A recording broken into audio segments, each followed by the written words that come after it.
ইনকিলাব মঞ্চের মুখপাত্র শরীফ ওসমান হাদির উপরে হামলার প্রতিবাদে আজকে ভৈরবের ছাত্র সমাজ মাঠের মধ্যে দাঁড়িয়েছে, ঠিক না ঠিক? আমরা কি দালালি বেছে নিব নাকি রাজপথ বেছে নিব? 5 আগস্টের পরে কি আমরা কি রাজপথে ছিলাম, রাজপথে কি আছি? প্রিয় ভৈরববাসী, আপনারা জানেন আমার ভাই উসমান হাদির উপরে হামলা করা হয়েছে।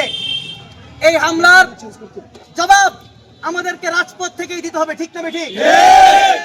আমরা দেখেছি ইন্টারিম এখন পর্যন্ত কোনো অ্যাকশন নেয়নি, ঠিক না ঠিক?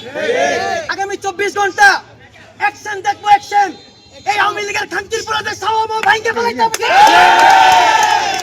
আমার ভাই উসমান হাদির উপর আজকে হামলা হয়েছে, কালকে আমার উপর হামলা হবে না তার গ্যারান্টি কি? এক হাদিকে গুলি করে কি আমাদেরকে থামানো যাবে? না। বিপ্লবীদেরকে কি থামানো যায়? না। বিপ্লবীদেরকে কি মারা যায়? না। যদি একটা হাদিকে হত্যা করার চেষ্টা করা হয়, একটা হাদিকে নিহত করা হয়, এই বাংলার ঘরে ঘরে একটা হাতি জন্ম নিবে, ঠিক না? এক হাদি যদি লোকান্তরে যায়, লক্ষ হাতি বাংলার ঘরে ঘরে জন্মাবে।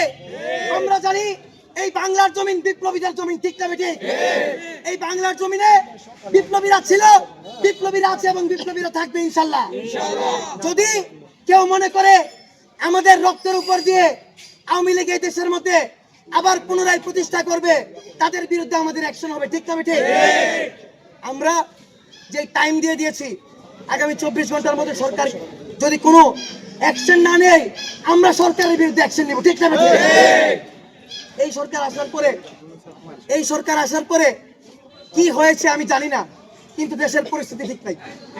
দেশের পরিস্থিতি এখন পর্যন্ত ঠিক হয়নি, কারণ এখন পর্যন্ত গণতন্ত্র বাংলার জমিনে উদ্ধার হয়নি, ঠিক না ঠিক?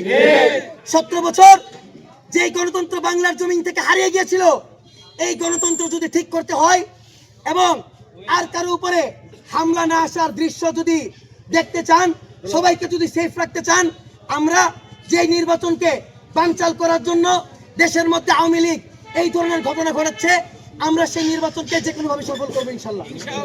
গণতন্ত্র উদ্ধার করতে হলে, আমাদেরকে সেফ রাখতে হলে নির্বাচনের বিকল্প নেই। আজকে যে হাদির উপর যে হামলা হয়েছে, আমাদের ভৈরবের ছাত্র সমাজ এটার ধিক্কার জানাই এবং তার সাথে প্রশাসনের দৃষ্টি আকর্ষণ করছি। যদি এমন জনপ্রিয় একটা লোকের উপরে এভাবে হামলা হতে পারে, তাহলে আমাদের এত সাধারণ জনগণের নিরাপত্তা কোথায়? আমাদের সাধারণ জনগণের উপরে নিরাপত্তা আপনাদের দিতে হবে। এবং এখান থেকে আজকে এই ছাত্র সমাজের পক্ষ থেকে আজকে আপনাদেরকে জানিয়ে দিতে চাই, প্রশাসনকে জানিয়ে দিতে চাই, যদি হাদির মতো কখনো এখন আর হাদির পরে যদি কোনো এমন কোন ছাত্র জনতার উপর কোনো হামলা হয়, তাহলে এটা প্রশাসন জবাব দিতে হবে। প্রিয় সংগ্রামী সহযোদ্ধাগণ, আমরা আজকে এখানে খুব দুঃখের সাথে, উদ্বেগের সাথে আমরা এখানে উপস্থিত হয়েছি।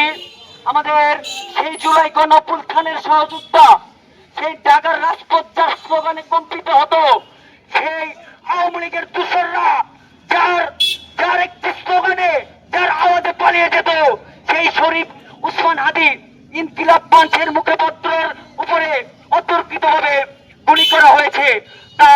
সে ঢাকা ৮ আসন থেকে নির্বাচনে দাঁড়িয়েছে স্বতন্ত্র প্রার্থী। সে তার প্রচারণা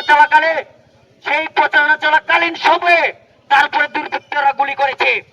আমরা এই প্রশাসন, এই ইন্টারিমের কাছে জানতে চাই, সেই জুলাইয়ের একটা অংশ, সেই বিপ্লবী, সেই যুদ্ধের উপরে অতর্কিতভাবে সরাসরি দিনে দুপুরে কিভাবে হামলা হয়, এই সন্ত্রাসীরা এখনো কিভাবে চলাফেরা করে।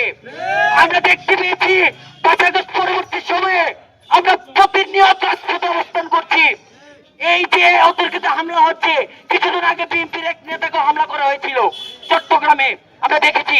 এই হামলাগুলো হচ্ছে কেন? ইন্টারিম সংস্কারের কথা বলছে, ইন্টারিম এই স্বৈরাচার দূষণের শাস্তির কথা বলছে, কিন্তু শাস্তি কতটুকু দিতে পারছে? আমরা বিগত সময় দেখতাম স্বৈরাচার আমলে যে বিরোধী দলীয় নেতা কর্মীদেরকে, যাদেরকে অন্যায়ভাবে গ্রেফতার করা হতো, তাদেরকে ডান্ডা বেরি লাগিয়ে এই হাইকোর্ট ভাঙন ফাঁস করতো। কিন্তু এখন বর্তমানে দেখতেছি যে যারা আমাদের উপর হামলা করেছে, তারা ওপেন আমাদের সামনে দিয়ে করে। এই অপরাজয়, এই স্বাধীনতার কারণে, তাদেরকে এভাবে স্বাধীনতা দিয়ে রাখার কারণে আজকে ওসমান হাদির উপরে এই গুলি হয়েছে।